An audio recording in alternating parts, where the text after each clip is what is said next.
Hey everyone, this is Iceman coming to you from the workshop at Iceman Collections. Wanted to give you a weekly update.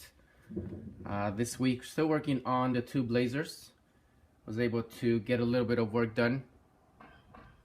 Something that I had on hold until going to the hardware shop was the slammed Blazer.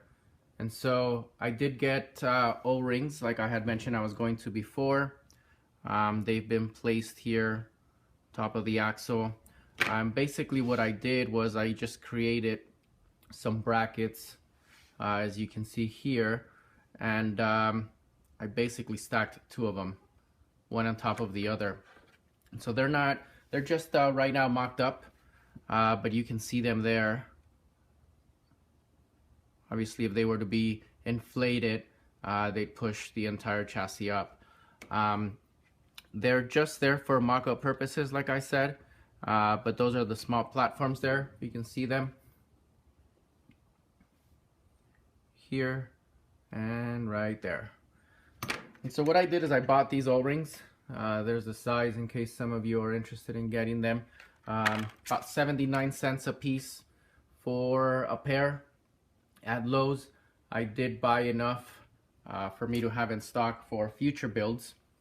But that's basically where we're at on this one. Not a whole lot of progress here. This has been more scratch building that I'm used to, so it's taking me a little bit longer to complete it. But next I'm going to be moving on to the front. Hopefully I can figure out how to do the same thing. One airbag's in the front as well, so I'll be working on that one a little bit later on, hopefully this week. If I can find the right pictures to guide me, I should be good. The other thing, the other Blazer, the engine is pretty much done. It has a couple of things that I still need to do some touch-ups on, but what I did is I gave it a black wash to give it that dirty look, a little bit more realistic, a little bit more accurate, I guess. And so this one here will have an air cleaner from Parts by Park.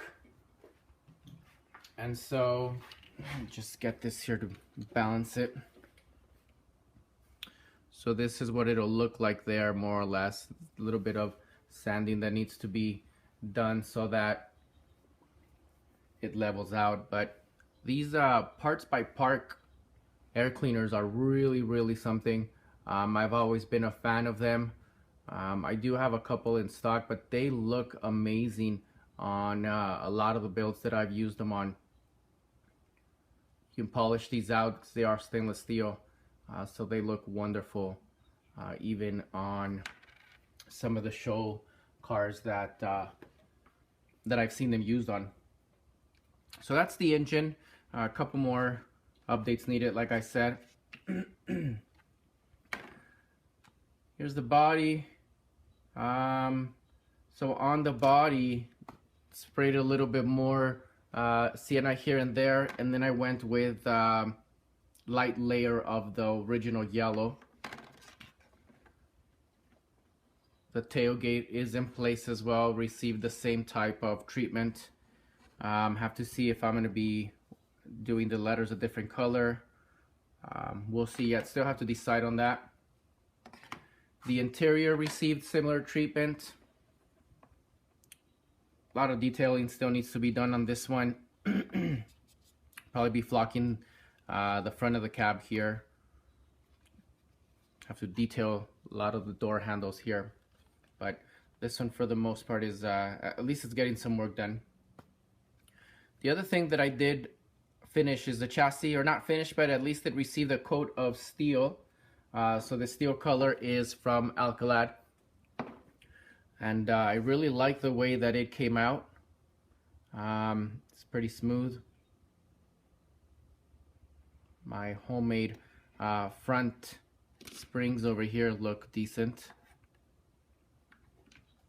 So that one is pretty much ready to be mounted.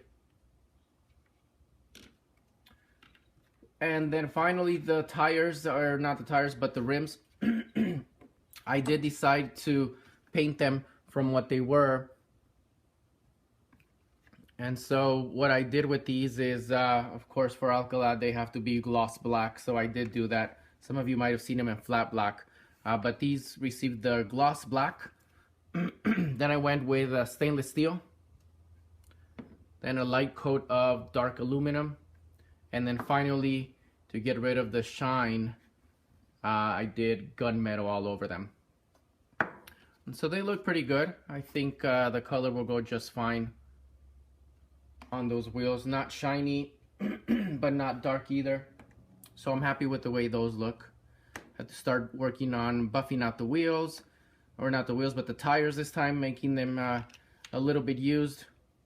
Still look too shiny. Have to buff those up. That's something else that I'll be working on as well for the 4x4. Engine wise, for the slammed Blazer, I still don't know what I'm going to be using.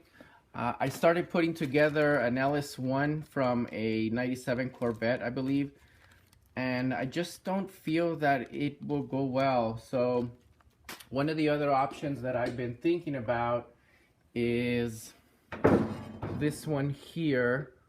And so this is something that I had built for a 56, 57 Chevy a little bit ago. I don't know, we'll try out a few things and see how it goes. But being it a slammed Blazer, you know, I don't want a stock engine. I'm looking for something that I can add a little bit of chrome here and there to dress it up. But that is all that I have today for these Blazers. Plan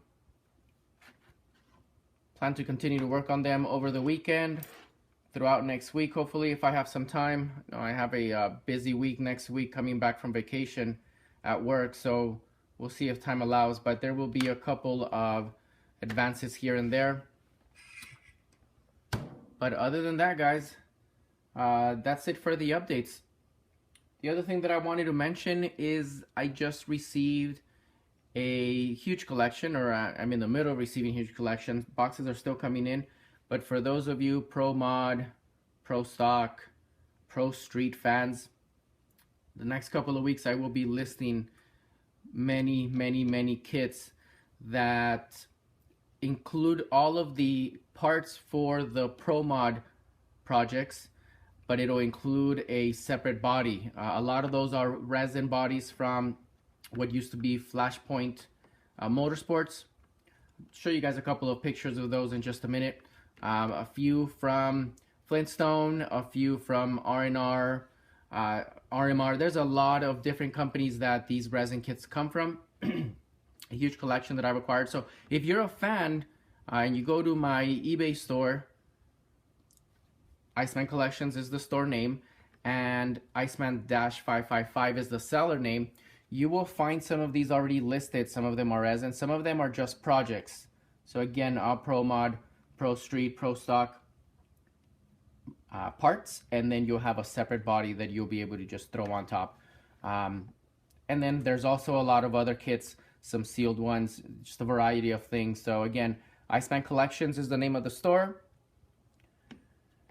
Iceman-555 is the name of the seller.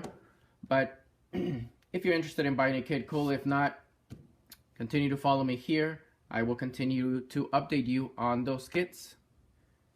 Thanks for following along, and if you haven't clicked on that subscribe button, do it right now.